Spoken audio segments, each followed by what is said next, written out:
Hi, dear students. Today we are starting with a new important area, that is theories of dividend decision.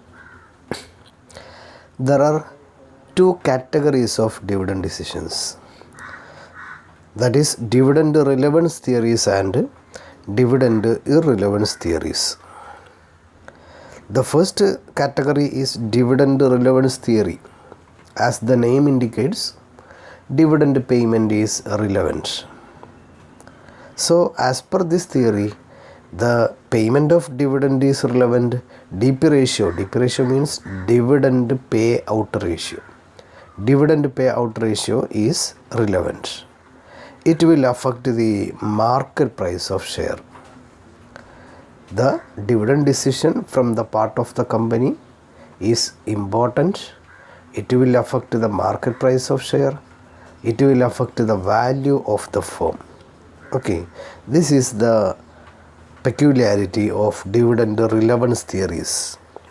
The important relevance theories are two. First one, Vulture relevance theory, and second one is Gordon relevance theory. Now, there is a second category of relevance dividend theory, that is dividend irrelevance theory. Dividend payment and DP ratio is not relevant. It is not important. It will not affect the market price of share or value of the firm. Dividend decision has no relevance. It has no impact on the market price of share, value of the firm, etc. The important irrelevance theories are: first one, irrelevance theory. Second one, residual income theory. Residual income theory is also called Solomon approach. It was suggested by Ezra Solomon. Okay, so these are the two categories of theories. Once more, dividend theories are classified into irrelevance theories and relevance theories. Irrelevance theories include Solomon approach, that is residual income approach. Then approach, Modigliani-Miller approach. Then second category is relevance theories. Relevance theories includes Vulture relevance theory and Gordon relevance theory. So now we are discussing the first theory, that is Vulture relevance theory. This theory was propounded by Professor Vulture. According to this theory, dividend decision is relevant. It is important. It will affect the value of the firm. It will influence the market price of share, value of the firm. The Vulture theory can be summarized in 3 points. That is, there is a relation between R and K. R means rate of return, the internal rate of return or rate of return of the company. K means KE, cost of equity, cost of capital, the capitalization rate, the required rate by the shareholders, by the investors, that is K. Rate of return R is the internal rate of return, the rate of return already made or able to make by the company. Okay, so there is a relation between R and K. If R is greater than K, that is the rate of return made by the company is greater than cost of capital or required rate, then the company should retain. According to Vulture, in such situation the company should retain, that is they should not give dividends. There should be zero DP ratio. DP ratio means dividend payout ratio, that is what percentage of our profit is given as dividend. It is called DP ratio. For example, if our EPS is rupees 50, EPS is rupees 50 and we are giving rupees 20 as dividends, out of rupees 50 we are giving 20 as dividend, then 20 divided by 50 into 100 is equal to 40 percentage. 40 percentage is called DP ratio, dividend payout ratio. The other balance, here 20 rupees 20 is given as dividend and 30 is retained in the business. So 30 divided by 50 into 100, the other part, that is 60 percentage. This 60 percentage is called retention ratio. That is the percentage of retained earnings. So DP ratio and retention ratio is calculated in comparison to EPS. EPSൻ്റെ എത്ര ശതമാനമാണ് D P ratio അതല്ലെങ്കിൽ retention ratio എന്നാണ് നമ്മൾ calculate ചെയ്യുക. Anyway, according to Walter theory there is a relation between R and K. If R is greater than K, the company should retain 0 DP ratio, that is 100% retention ratio should be followed. Such company is growing company. കാരണം എന്താണ്, നമുക്ക് ക്യാപിറ്റലിന് കൊടുക്കുന്ന കോസ്റ്റിനേക്കാൾ കൂടുതൽ എന്തുണ്ട്, നമുക്ക് earnings ഉണ്ട്, rate of return ഉണ്ട്.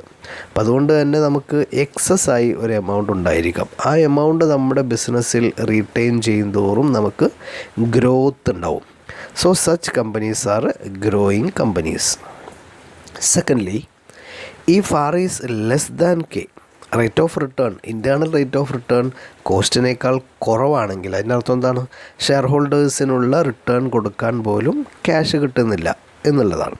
So the company should give dividend. Such type of companies should give dividend, that is 100% DP ratio should be followed. കിട്ടുന്നത് മുഴുവനായി ഡിവിഡൻഡ് കൊടുക്കണം. Such companies are termed as declining companies. Third one, if R is equal to K, rate of റിട്ടേണും കോസ്റ്റും തുല്യമാണെങ്കിൽ such companies are normal companies. Dividend decision will not affect the market value of such companies. ഇത്തരം കമ്പനികളെ dividend decision ബാധിക്കുകയില്ല. So there is no optimum dividend payout. ഇങ്ങനെയുള്ള കമ്പനികൾക്ക് അങ്ങനെ ഒരു ഒപ്റ്റിമം പേ ഔട്ട് ഇല്ല എന്നാണ് പറയുന്നത്. അപ്പോൾ anyway, we have to decide whether to give dividend, whether to retain based on the comparison between R and K. If R is greater 100% retention, if R is lesser 100% DP ratio. Assumptions of Walter relevance theory. First one, all the financing is done through retained earnings. There is no external financing used. ഇവിടെ assume ചെയ്യുന്ന ഒന്നാമത്തെ assumption, source of finance ആയിട്ട് ഒന്ന് മാത്രമേ ഉണ്ടാവാൻ പാടുള്ളൂ. That is our retained earnings. Profit മാത്രമാണ് ക്യാപിറ്റലായിട്ട് ഉപയോഗിക്കുന്നത്. ഇൻറ്റേർണൽ സോഴ്സ് മാത്രമേ ഉള്ളൂ. There is no external source of finance. Second one, the rate of return R and cost of capital K remain constant irrespective of changes in investment. നമ്മുടെ ഇൻവെസ്റ്റ്മെൻറ്റിൽ എത്ര മാറ്റം വന്നാലും R K രണ്ടും കോൺസ്റ്റൻ്റ് ആണ്. Third one, all the earnings are either retained or distributed completely among the shareholders. Profit കിട്ടിക്കഴിഞ്ഞാൽ, earnings ഉണ്ടായിക്കഴിഞ്ഞാൽ അതിന് രണ്ട് ഓപ്ഷൻസാണ്. ഒന്ന്, റീറ്റെയിൻഡ് കംപ്ലീറ്റ്ലി, 100% റീറ്റെയിൻ ചെയ്യുക, 100% retention ratio, that is 0 DP ratio. Or distributed completely, 100% DP ratio. അപ്പോൾ 100% DP ratio, 0% DP ratio, അല്ലെങ്കിൽ 100% retention ratio, 0% retention ratio. ഇങ്ങനെ രണ്ട് ഓപ്ഷൻസ് മാത്രമേ പ്രോഫിറ്റിൻ്റെ കേസിലുള്ളൂ. Then long life of the firm, മറ്റൊരു assumption. The next, EPS and dividend are constant. Okay, EPS constant ആണ്, dividend constant ആണ്. These are the assumptions of Walter relevance theories. As per Walter model, price of a share can be calculated using the equation. ഇതിൻ്റെ equation, basic equation ഇതാണ്. D plus R divided by KE into E minus D all divided by KE. Okay, D plus, profit is equal to price is equal to D. D means dividend. Okay, dividend rupees, in rupees ഇത്ര രൂപ എന്ന് പറയുന്നതാണ് dividend. Then R എന്ന് പറഞ്ഞു കഴിഞ്ഞാൽ rate of return. We know K E means K അല്ലെ, K E എന്നതുകൊണ്ട് ഉദ്ദേശിക്കുന്നത് കെ ആണ്, കോസ്റ്റ് ഓഫ് ക്യാപിറ്റലാണ്. Then next E into E minus D. E means E P S, D means dividend അല്ലേ, E P S earnings per share, dividend per share, all divided by K E cost of equity. ഇതാണ് basic equation. Then based on this equation there is one more equation. Same equation തന്നെയാണ്, വ്യത്യാസമൊന്നുമില്ല. കാരണം അല്ലേ, ഇവിടെ equation എന്ന് പറയുന്നത് D divided by K E. അതിനെ ഒന്ന് സെപ്പറേറ്റ് ചെയ്തു. P zero is equal to D divided by K E plus അല്ലേ, ഇവിടെ ഡി പ്ലസ് ആണ്, അപ്പോൾ ഇവിടെയും പ്ലസ്. ഇവിടെ R into E minus D divided by K E same തന്നെയാണ്, R into E minus D divided by K E. Then all divided by K E, again all divided by K E.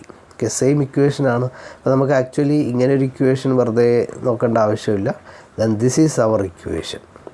Okay, price of Walter model പ്രകാരം price of equity കാണാനുള്ള ഇക്വേഷനാണ് D plus R divided by K E into E minus D all divided by K E. Once more, P zero is equal to or P is equal to D plus R divided by K E into E minus D all divided by K E. Then criticisms of Walter's model.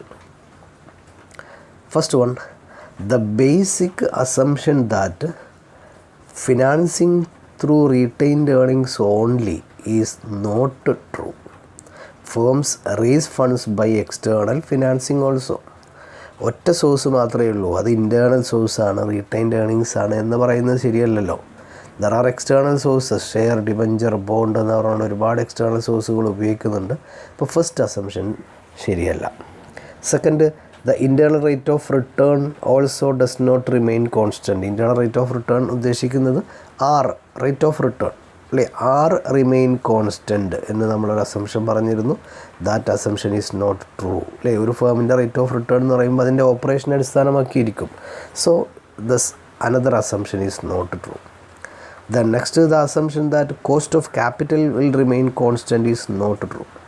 Like K, cost of capital, expected rate of return, like K constant ആണെന്ന് പറഞ്ഞിരുന്നു. That assumption is not true.